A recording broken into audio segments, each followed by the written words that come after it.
Olha, existem 5 erros que são muito comuns, que eu vejo muitas pessoas que já estão ganhando dinheiro, que já estão ali na classe média alta, cometerem. E erros que acabam segurando o patrimônio dessas pessoas, que acabam fazendo essas pessoas perderem dinheiro. E nesse vídeo eu quero te explicar quais são esses erros e também como não cometer esses erros. São erros que eu vejo muitas pessoas inteligentes cometerem, e que daí quando elas percebem, elas olham para trás e pensam, poxa, que burrice aquilo que eu fazia. Então presta muita atenção nesse vídeo aqui, se ele fizer sentido. E vamos lá para o primeiro erro, que é achar que inteligência gera dinheiro. É aquela ideia de pensar que, olha, porra, eu sou inteligente, logo eu vou ganhar dinheiro, logo eu vou construir patrimônio. Talvez você tenha ouvido, né, que o caminho natural da vida é você fazer lá o colégio, depois do colégio ir para a faculdade, aí você se forma, aí você pega um bom emprego, aí você cresce na carreira corporativa, passinho por passinho, e aí se quiser acelerar isso, você faz uma pós ou um MBA, eventualmente mestrado, doutorado, e que basicamente quanto mais inteligente você for, mais dinheiro você vai ganhar. Mas a verdade acaba não sendo bem assim. Conheço muitas pessoas muito inteligentes, mas muito mais inteligentes do que eu, que têm muito menos dinheiro. E segundo esse estudo aqui, que está na tela, do James Heckman, Nobel de Economia, o QI explica no máximo 2% da sua renda. E os outros 98% são explicados por conscienciosidade, que é uma característica marcada pela diligência, perseverança e autodisciplina. Ou seja, entre ser inteligente ou ser disciplinado, 1000 vezes ser disciplinado se você quer ter uma vida mais rica. Então o primeiro erro aqui é você achar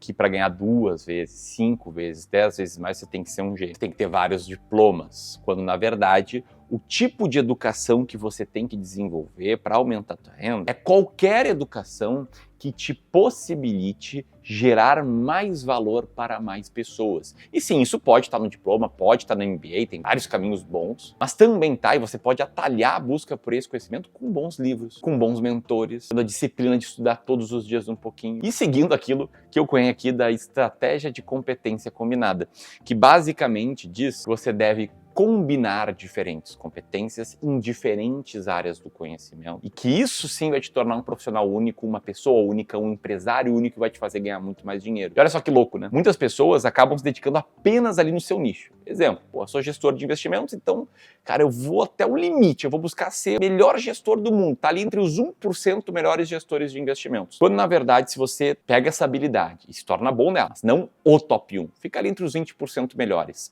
E junto com essa habilidade, você combina outras duas, como a gente combinou aqui no Clube do Valor, desenvolvendo uma boa estrutura comercial, indo bem na criação de conteúdo, você combina essas competências e quando você combina 3 competências que você é um dos 20% melhores, você tá ali no 0,8% melhor. É matemática. Matemática é meio Dilma Rousseff, mas é matemática. E o fato é que talvez você já esteja indo bem, né? Esteja lá com uma renda mais alta, esteja ganhando mais dinheiro. Mas nem só isso não adianta se você comete o erro número 2, é ter uma única fonte de renda. Aí você pode pensar, poxa, Ramiro, mas por que isso aqui é um erro se meu salário ali certinho cobre o meu custo de vida, ainda sobra um pouquinho todos os meses? Se esse é o caso, você já está na frente ali de 78% dos brasileiros só por fazer isso, não tá ruim. Agora, mesmo que você tenha uma boa renda, um alto padrão de vida para ti, para tua família, mesmo que você viaje bastante, mesmo que você compre coisas que você gosta, para você enriquecer de verdade no nível da liberdade financeira, você precisa construir algo que no dia em que você quiser parar de trabalhar, você pode. O maior investidor de todos os tempos já disse, se você não achar uma maneira de fazer dinheiro enquanto dorme, você trabalha até morrer. Não me entenda mal, tá? Não quero vir com aquelas picaretagens lá de coach dizendo que, olha, você tem que ter 15 fontes de renda passiva, olha só as minhas. Não é isso. Mas você precisa construir uma fonte de renda que seja independente do seu tempo, independente do seu esforço ativo. Uma fonte de renda passiva que, de novo, pode gerar dinheiro enquanto você dorme, porque ela é passiva, não depende ativamente do teu esforço. Como é que eu faço isso? Simples. Aumenta a renda, gasta menos do que ela, pega a diferença e investe comprando bons ativos que com o passar do tempo vão crescer, vão se compor para você ter um patrimônio muito grande e no futuro, se você não quiser mais trabalhar, você poder parar de trabalhar ou pisar no freio. Eu acho ruim a ideia até de parar de trabalhar. As pessoas querendo se aposentar aos 40, se aposentar aos 35, cara, vai fazer o quê? Vai encher teus dias com o quê? Vai parar de gerar valor para as pessoas? Eu acho meio cagado. Mas de qualquer forma, você precisa encontrar uma forma de pisar no freio se você pode. Isso nos leva ao Terceiro erro, que é investir só o que sobra. Você tem lá a sua renda, daí você começa a organizar o seu orçamento, né? Começa a categorizar ali todas as contas, né? Tem o condomínio, tem a escola das crianças, tem a internet, tem a alimentação. Aí você tem a renda, gasta tudo, sobra um pouquinho, você pega esse pouquinho e investe. Meio que ali no gráfico que eu te mostrei, só que com detalhe de que aqui os seus gastos estão mais altos e a poupança está menor. E aí o erro é que a classe média, na sua maioria, ela tem a cabeça de tratar o salário como limite para os seus gastos. Isso quando não considera também o limite do cartão de crédito somado ao salário como limite dos gastos. Mas acho que não é o caso de quem está assistindo esse vídeo, quem está no canal de investimentos. Mas a lógica é aquela, né? Sobrou? Então dá para comprar uma coisinha a mais. Sobrou mais um pouquinho? Pô, dá para fazer aquela viagem. Sobrou mais um pouquinho? Tá, aí eu vou investir. E isso reduz dramaticamente o seu potencial de acumular patrimônio ao longo de uma vida. É por isso que poupar e investir deve estar no mesmo nível de prioridade das suas principais contas do mês. Está lá no livro Pai Rico, Pai Pobre, um bom livro de finanças pessoais. E tem uma frase do primeiro livro de não ficção que eu li na vida, com 13 anos, que diz exatamente isso. Abre aspas, você paga todo mundo, menos a si mesmo. E a solução é você pagar a si mesmo antes. Em outras palavras, a clareza do quanto que você vai investir no mês tem que ser tão grande sobre a clareza de qual é mais ou menos a conta do teu condomínio. Ah, o condomínio aqui é tipo R$4.000, beleza. E eu estou investindo quanto por mês? 1.000, 2.000, 5.000, enfim, você tem que saber. E o que eu oriento para os meus clientes de Wealth é que eles consigam poupar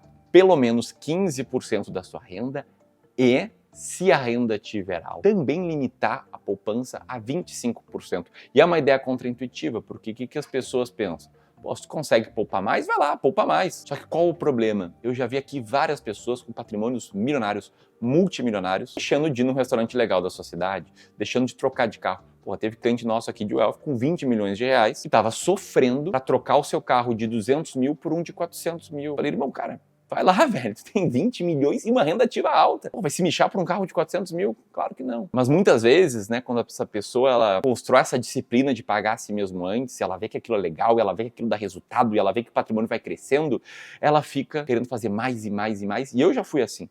Minha meta de poupança, quando eu comecei a ganhar mais dinheiro, quando eu comecei a ter dividendos maiores aqui no clube, chegou a ser 60% da minha renda, 80% da minha renda. E aí eu morava num apartamento pequenininho, kitnet, não viajava. Quando eu ia em restaurante, eu sofria pra caramba na hora de pagar a conta. Que bem pão duro mesmo, só para acelerar um pouquinho a construção patrimonial, isso aí não faz sentido também. Então, eu gosto muito dessa regra, de 15% a 25% da renda. E a pergunta que vem é, poxa, onde é que eu posso investir para ver esse dinheiro crescendo? Aí você daqui a pouco é um empresário, um advogado, um médico, está sempre fazendo cirurgia em plantão, ou um executivo que está sempre viajando, fazendo reunião, trabalha pra caramba. E aí, por ter conseguido não cometer os 3 erros até aqui, por ter conseguido ter uma fonte constante de capital para investir, você ainda pensa, porra, agora eu preciso aprender a investir. Isso leva ao quarto erro, que é achar que você tem que fazer tudo. Pensa comigo, se você está doente e não consegue melhorar, você procura um médico especialista. Se você quer reformar a sua casa, você procura um arquiteto. Se quer construir uma casa, procura um empreiteiro, um construtor. Mas aí, em várias áreas, você prefere investir o seu tempo em fazer as coisas.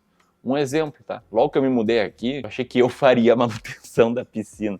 Porra, isso mesmo, olha, deixa eu tentar mostrar aqui, ó. A piscina ali, cara, achei que eu fosse fazer a manutenção e fosse dar certo, tipo, vai ficar bom. É óbvio que não deu certo. No início eu achava que ter uma diarista 1, 2 vezes por semana daria ok. Óbvio que não estaria ok. E sim, eu consigo lidar com as coisas, consigo lavar a louça, consigo arrumar a casa, mas não valia o meu esforço de tempo, com o custo de oportunidade de eu não estar ou trabalhando, ou colocando meu tempo em coisas que eu valorizo, como cuidando da minha saúde, estar próximo da minha família, desenvolvendo conhecimento, é muito alto. E isso vale para investimento. E antes que alguém venha aqui e fale, o Ramiro quer falar que a gente não pode investir por conta própria, porque ele quer me vender o seu serviço, entenda que eu acredito que todo investidor precisa entender, pelo menos, um nível acima do básico sobre investimentos.